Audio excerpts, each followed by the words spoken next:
নমস্কার বন্ধুরা, অম্বিকা কারক নতুন একটি ব্লগে আপনাদেরকে স্বাগত জানাচ্ছি। বন্ধুরা কেমন আছেন? আশা করি সকলে ভালো আছেন, সুস্থ আছেন। গণপতি বাপ্পার অশেষ কৃপা পেতে অবশ্যই কমেন্ট বক্সে লিখুন জয় গণপতি বাপ্পার জয়। এই পর্বের বিষয় হলো গণেশ চতুর্থীর দিন বাপ্পার আশীর্বাদে সংসারে ধন সমৃদ্ধি ভরে তুলতে করুন এই ছোট্ট উপায়টি। দূর্বা, সুপারি এবং 1 টাকার কয়েন দিয়ে করুন একটি ছোট্ট কাজ। বাপ্পাকে প্রসন্ন করতে পারবেন এবং ধন সমৃদ্ধি ভরে উঠবে আপনার জীবনে।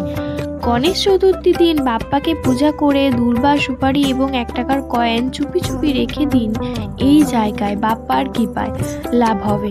24 ঘন্টার মধ্যে চমৎকার দেখতে পাবেন। কিভাবে করতে হবে এই উপায়টি জানাবো এই ভিডিও থেকে।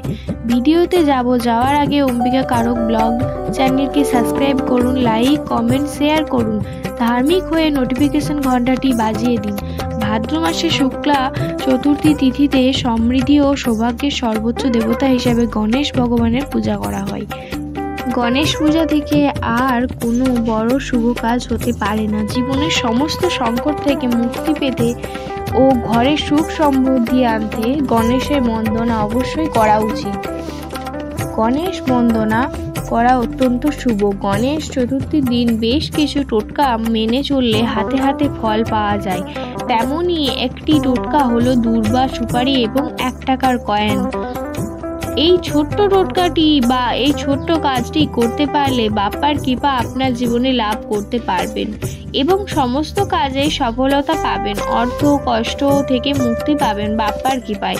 গণপতি বাপ্পা হলেন ঋদ্ধি সিদ্ধি দাতা এবং সমৃদ্ধির প্রদাতা। গণেশ চতুর্থীর দিন সকালে উঠে চান সেরে শুদ্ধ বস্ত্র পরে বাপ্পাকে পূজা করতে হবে। এই সময় হলুদ বস্ত্র পরে পূজা করতে পারলে খুবই ভালো ফল লাভ করতে পারবেন। বাড়িতে গণেশ মূর্তি স্থাপনা করতে পারেন বা যদি মূর্তি স্থাপনা না করতে পারেন তাহলে ফটোতেই পূজা করতে হবে। গণেশ চতুর্থীর দিন বাপ্পাকে বাপ্পার প্রিয় ভোগ অর্পণ করতে হবে। আমরা সবাই জানি বাপ্পার অত্যন্ত প্রিয় ভোগ হলো মোদক এবং ঘিয়ের তৈরি লাড্ডু। এই লাড্ডু বা মোদক অর্পণ করার একটি ছোট্ট নিয়ম রয়েছে। বাপ্পাকে একটি মোদক বা লাড্ডু অর্পণ করতে না হলে 11টি মোদক 11টি লাড্ডু অর্পণ করতে হবে। বাপ্পাকে একটি কিংবা 11টি লাড্ডু বা মোদক অর্পণ করবেন। এরপর ঘিয়ের প্রদীপ জ্বালাবেন, ধূপ ধুনো জ্বালিয়ে দেবেন। এরপর পূজার আসনে বসতে হবে। বাপ্পাকে বাপ্পার সবথেকে প্রিয় জিনিসটি অর্পণ করতে হবে, যেই জিনিসটি ছাড়া গণপতি বাপ্পার পূজা অসম্পূর্ণ। সেটি হলো দূর্বা ঘাস। সবুজ টাটকা দূর্বা ঘাস নিয়ে আসতে হবে 21টি দূর্বা ঘাস নিয়ে এসে হলুদ সুতো দিয়ে বেঁধে বাপ্পার শ্রী চরণে অর্পণ করতে হবে। এরপর 2টি গোটা সুপারি নিতে হবে। এরপর সেই 2টি গোটা সুপারি কমলা সিঁদুর মাখিয়ে বাপ্পার ফটোতে বা মূর্তি দুদিকে একটি করে সুপারি রাখতে হবে। এরপর একটি 1 টাকার কয়েন নিতে হবে। এরপর সেই 1 টাকার কয়েনটিকে গঙ্গা জলে শুদ্ধভাবে ধুয়ে মুছে রাখতে হবে। এই মন্ত্রটি 5 বার জপ করতে হবে।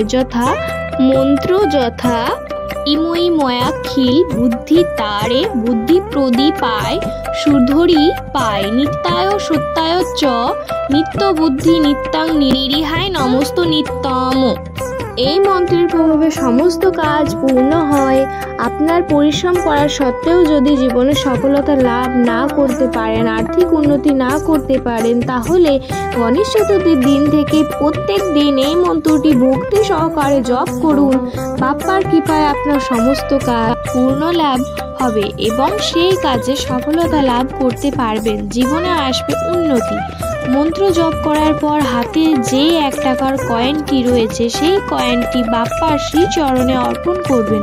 এরপর বাপ্পাকে নিজের মনের প্রার্থনা বলবেন। তারপর বাপ্পার বিধিবদ্ধ আরতি করবেন। আর আরতি সম্পূর্ণ হলে এরপর চুপি চুপি দূর্বা, সুপারি এবং 1 টাকার কয়েন তুলে নেবে। যদি ব্যবসায় উন্নতি করতে চান তাহলে ব্যবসার সফলতা পেতে চাইলে ব্যবসার স্থানে এইটিকে রাখবেন। কর্মজীবনে সফলতা পেতে চাইলে চাকরির স্থানে এই জিনিসটি রাখবেন। নিজের কাছে এই জিনিসটি সুরক্ষিত রেখে দেবেন। এই জিনিসটি আপনার কাছে থাকলে বা আপনার বাপ্পার কৃপা সহজে লাভ করতে পারবেন এবং জীবনের সব কাজ সফলতা লাভ করতে পারবে। অম্বিকা কারক ব্লগ চ্যানেলের সঙ্গে থাকার জন্য অনেক অনেক ধন্যবাদ। ভালো থাকবেন, সুস্থ থাকবেন।